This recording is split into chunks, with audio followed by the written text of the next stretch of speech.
สบายดียามสวยๆจ้าพี่น้องจ้าสบายดีเบิดทุกคนเด้อจ้ายินดีต้อนรับสู่ช่องแม่น้องบอยจ้าอยู่ป่าพี่น้องสองเถาเข้าป่าอีกแล้วจ้ามนแล้วจ้ามนป่าไผ่จ้ามื้อนี้มนป่าไผ่ในใจก็อยากฟุกเจอเฮ็ดปวกนั่นแหละจ้ะแต่พอน้องบอยเพิ่นเห็นหน่อไม้เพิ่นก็สิซับหน่อไม้ไปเรื่อยมื้อนี้สองเท่า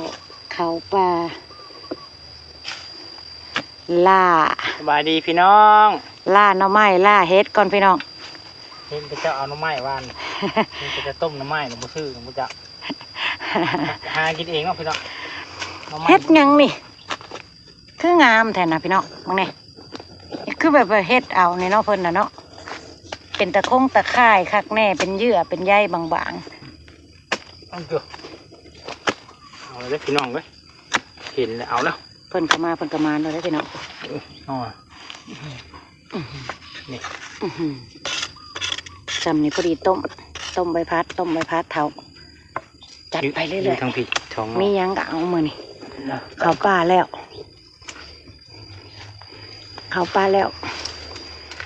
เจออีหยังที่กินได้กวดเรียบเนาะพี่น้องเอาแต่ตัวมันใหญ่เด้อเถาเด้อเอาแต่ซ้ำมันใหญ่ซุ่มมันบ่ใหญ่เต็มที่ก็ป้าไว้ให้มันใหญ่ป้าไว้ให้พ่อไม้หาไปพี่น้องเข้าป่าหาเห็ดหาหน่อไม้กับป้าบัวลุงพรจ้ะ หน่อหุ้มกัน หน่อไม้กำลังขึ้นเนาะป้าบัวกับลุงพรมางวดก่อนน่ะมันนะบ่ได้เห็นแบบนี้เลยพี่น้องอันนี้มากอเดียวค่ะนั่งฉลอนดูนี่นะแม่นี่ถูก ทำนี่แหละ อย่างัดเด้อเถาเด้อยันเตรียมหักมันจะบ่ได้หน่อไม้ก่อนอุ้ยสอนเลยพี่น้อง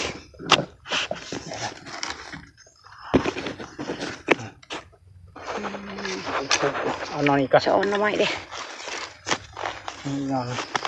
ว่าจะงามๆเนาะ ที่จะกิน เห็นแบบนี้ก็น่ารุ่นเนาะนี่พี่น้อง น้ำนี่ ระวังน้ำใส่มือด้วยนะ อย่ามุกเขาให้ปลาบัวทับบ่อะไรแต่ยอดนะพี่น้อง ป้าบัวมาได้เปิ้นน้องงามๆก็เป็นขี้ล่าไปเบิดป้าบัวเฮ็ดนะป้าตัวโซ่เถาโซ่ความมันของเจ้าป้าสองน้องมันอยู่เฮียงกันได้ไปเนาะ เบิ้งจับ กอเดียว กอเดียวนี่ กอเดียวสามน้องงามๆเลยจ้าปัดเถอะพี่น้องกอเดียวนี่นะ สามนอแล้วเนาะ สามน้องงามๆเลยจ้ะ พี่น้องโอ้ย เนี่ยพอ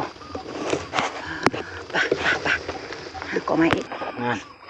กอเดียว ป้าพี่น้องความมันของลุงพรกอเดียวได้นี่เพิ่งเข่ากอแรกเลยเนี่ยไป เต็มกระตา ปัด แล้ เถ ว อะ ถ่ายแล้วปะ คืองามแถพี่น้องมึงเนี่ยน้ำไม้นี่เขามากอที่สองพี่น้องเลยคนดำให้ดำหน้ามึงไม่พายหาบ่นี่ตั้งแต่ประบวกกับลุงพรมาหาบัวจังเนาะนี่พ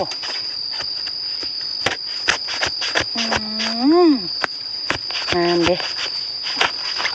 โอ้ อึบปู โอ้ ด ยความงามพี่น้องต้มหวานขนาดได้นี่ผัด นี่เห็นมันปูลูกเนาะ ฮอตดอกหน่อไม้ใหญ่ก่อน้อยๆนึงแต่ว่าหน่อใหญ่เนาะเพิ่นได้น้ำเลยประบวกกระเทียว่าก็หน่อไม้บ่ใหญ่ นี่ก็แม่ ผู้อยู่หกผู้เอาอยู่บ่มันอยู่หกหลายกันนะ เทียมถึงบ่ เทียมเจ้าบ่ถึงนกมาหน่อไม้นี่ลองเคลียร์เบิ่งกาว่าเอาได้จังเอาเด้อเอาบ่ได้ก็บ่ต้องเอาปลาไว้ให้มันขึ้นสูงๆมันจะเอาง่ายเด้เนาะพี่น้องสะอ่อนน้ำปลาบัวบ่พี่น้องจ๋าว้าวเกาะที่สองความยาวคนกาดปากกระตาเลยได้บ่ท่ากาวบ่ได้ก็บ่เอาได้เลย มีที่ซับก่อน งามเลยนะมึงเนี่ยนะ พี่น้อง เลิกพี่น้อง ได้ พอน้องบัวพยายามเอาน้องมาเบิ่งอยู่เนาะเข้าไปน้ำเพิ่นบ่ได้ดอกโคกแพะอ๋อหนูใหญ่เลยว่ะอุ้ย สะอ่อนเด้ มาได้ไหม บุเสียแห้งคือจากมาเนาะเท่าเนาะบุเสียแห้งปะบัวเก็บผักขะแยงไว้แต่เมื่อวานจ้ะพี่น้องจ้า ทำไรก็ไม่เก็บขยิ่งไว้ น้องไม้บ่ทันได้พ่อน้องบอยบอกเก็บผักขะแยงไว้แล้วแต่เมื่อวานนั่นเด้ก็สิได้ใส่มื้อนี้แหล้วเนาะพี่น้องปาดมึงนี่พี่น้อง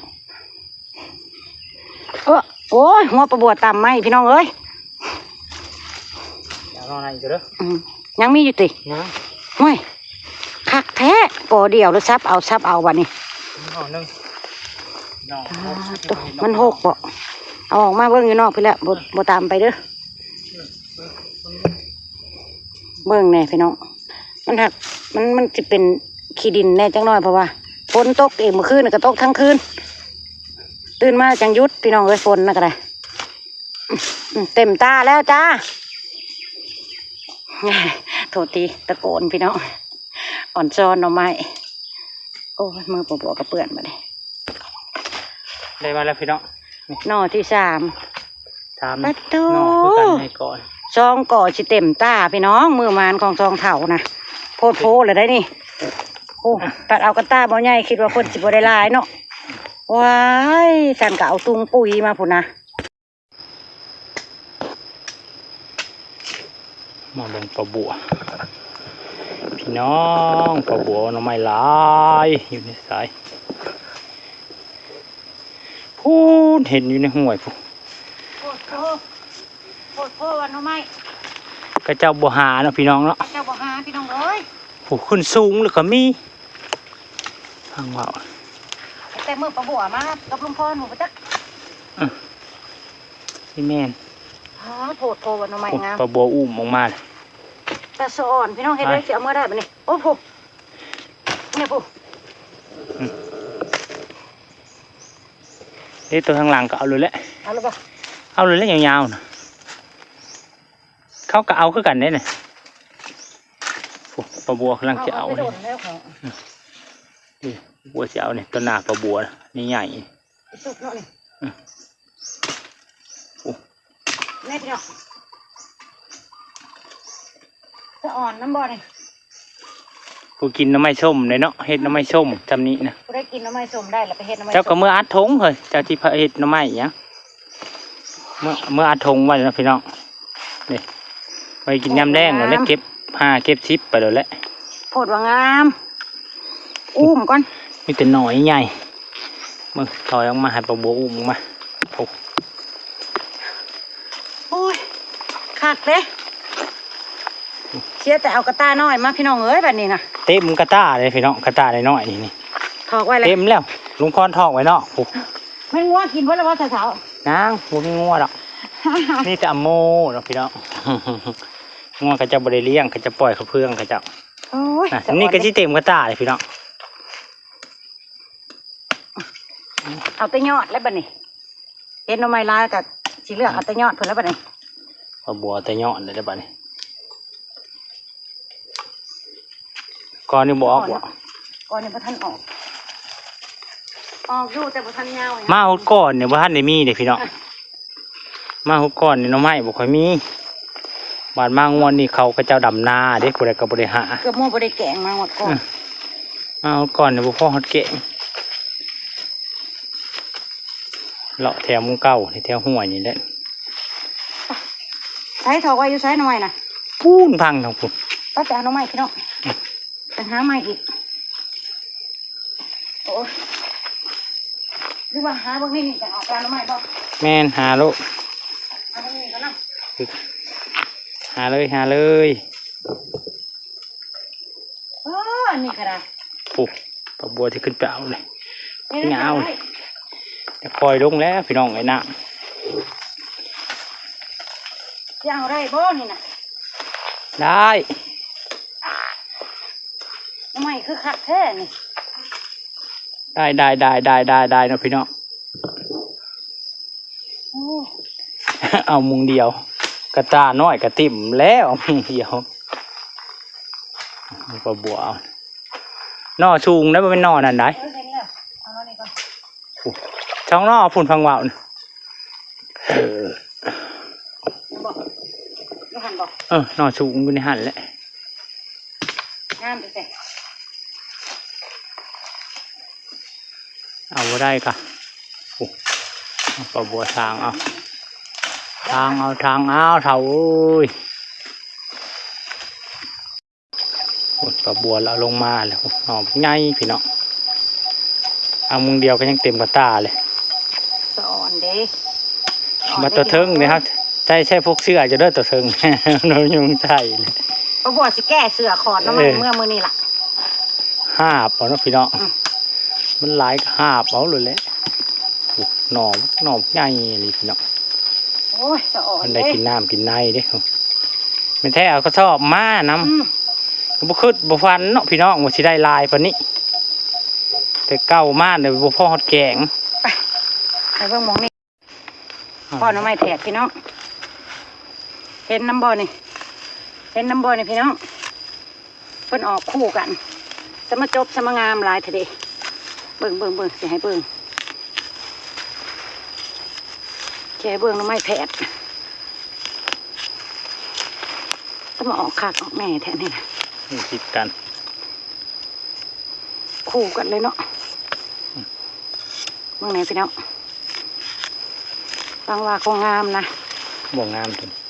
บางว่าคงบ่เป็นแมงโอ้ยเป็นแม เป็ ง นแมง ปลายเพิ่นขึ้นสูงบ่ ป้าเลยแหละ ปลายเพิ่นขึ้นสูงเนาะพี่น้องไผมาเพาะก็เอาไปไผบ่มาเพาะก็ ตัวนั้นคือกันเนี่ย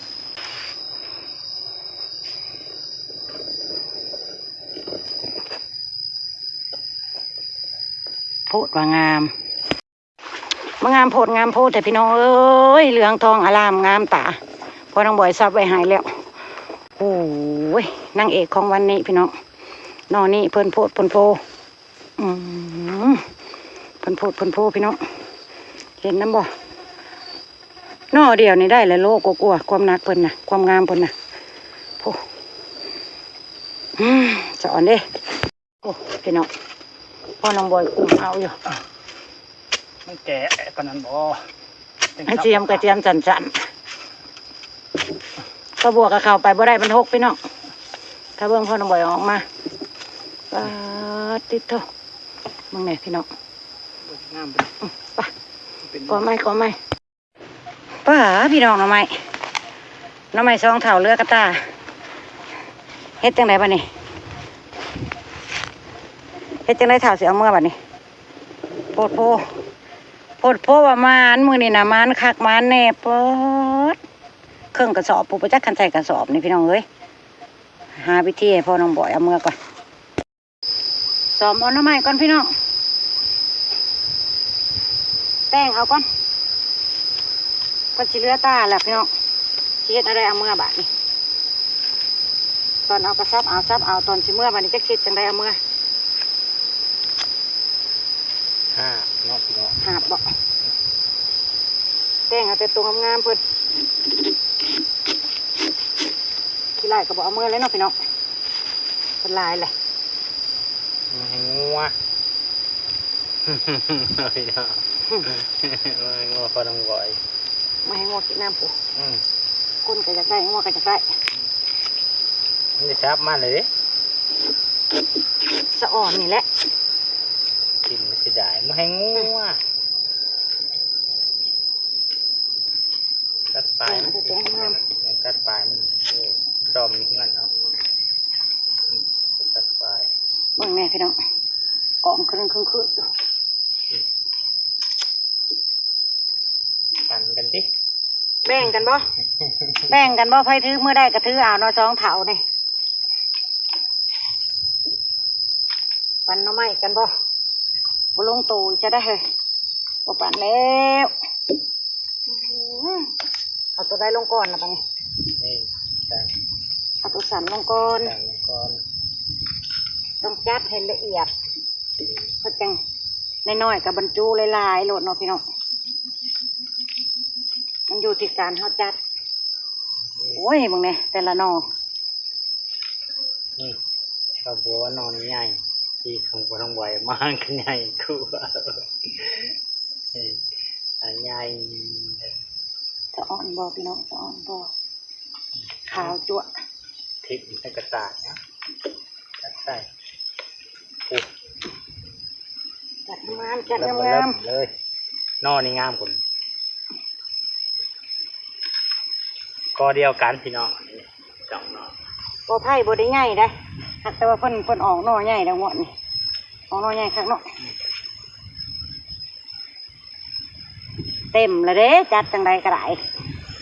เต็มกับบัวใช้เชือก จัดจังได้ก็เต็มพี่น้องเอ้ยบ่ได้เต็มเลยเฮ็ดได้บัดนี้ ใช้เชือกหาบเปล่า พอแล้วต้นกระต้าแล้วนี่ ใช้เชือก รุ่นแล้ว โอ้อันนี้กระตานึ่งอันนี้ก็ โอ้มันกองหมักใหญ่นึงนี่ก็เต็มแล้วนี่ แล้ว เต็มปูรูเลยพี่น้องอุ้ยเฮ็ดอะไรวะนี่ เอาสิเอาเสือลงมาแกมา ถอดเสื้อคอดเนาะไหมแล้วจ้าบาด ตายความหมานสองเถ่าพี่น้องโพดโพถอดเสื้อบ่เถ่าถอดเสื้อพี่น้องถอดเสื้อเบิ่งถอดเสื้อคอดเนาะไหมเป็นไดบาดนี่อ๋อเอาคักแน่ เอาเถ่าเอาเถ่าเอาเฮ็ดเอา ไอ้พ่อต้องบ่เฮ็ดมึงรู้บ่สิเฮ็ดอะไรเสือประบัวยาดอกเมื่อแล้วก็ซักเอา รับคนรับหัวแล้วมันทำอะไรเนี่ย นั่นบ่ได้ ข้างนี่มัน ยุ่งน่ะก็วุ่นอยู่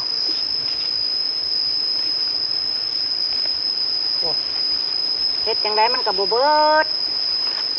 เนาะ เฮ็ดอะไรบ้านี่ใส่กระดุม ดูมา เละเสือประบัวพี่น้อง ดีแต่ประบัวจะคือมาช่องโตเอ้ยนี่ แค่นี้ก็เรียบหาเครื่องมาก็ได้ นี่โอ้ยบัดจิมานบัดมาเป็นแล้วนี่ ใช้มาใช้ตัวนี้บอก จักเด้บ่เคยเฮ็ดถอดเสือขอดหน่อไม้แต่พ่อน้องบอกไว้ว่า นี่แล้วนะพี่น้อง จะสิหามไม่ได้ปะนี่ เอาไปทั้งหนา เอ้า ได้แล้วพี่น้อง เอ้ย ดีต่อใจดีนี่ดี เบิ่งพี่น้องเบิ่งกันหาบเท่าหาบ เต็มพี่น้อง จนได้ขอดได้เสือมีอ่ะพี่น้องเอ้ยความหมานมือนี่จนได้หาบ ข้างล่างก็พี่ ปะ ข้างหน้าพี่น้อง โดยหน่อไม้นั่นน่ะจังหูว่าขอดยังเอาปืนออกมา ไปบัดนี้พี่น้อง โดยประบวกกับลุงพรกับจิได้อำลาพระจากกลับบ้านกลับช่องแล้วจ้ะพี่น้องจ๋าเมื่อแอแล่แต่กับโอ้ชื่นใจละมานคักมานแน่มานโพดมานโพจนลุงพรได้หาบประบวถอดเสื้อให้ลุงพรขอดหน่อไม้หาบซากระตาเมื่อเลยปะ ข้างหน้า ไปจ้ะ ทำกัน ปะจ้ะไปพี่น้องก็ไปแกงหน่อไม้แซ่บๆกินอำลาพระจากแล้วจ้าขอบคุณที่เข้ามาเบิ่งเข้ามาชมเข้ามาให้กำลังใจประบวและครอบครัวเด้อจ้ะขอให้พี่น้องทุกคนมีความสุขความเจริญกันหลายๆเด้อจ้ะพี่น้องจ้าไปแล้วสบายดีพี่น้องย่างเท้าย่าง เริ่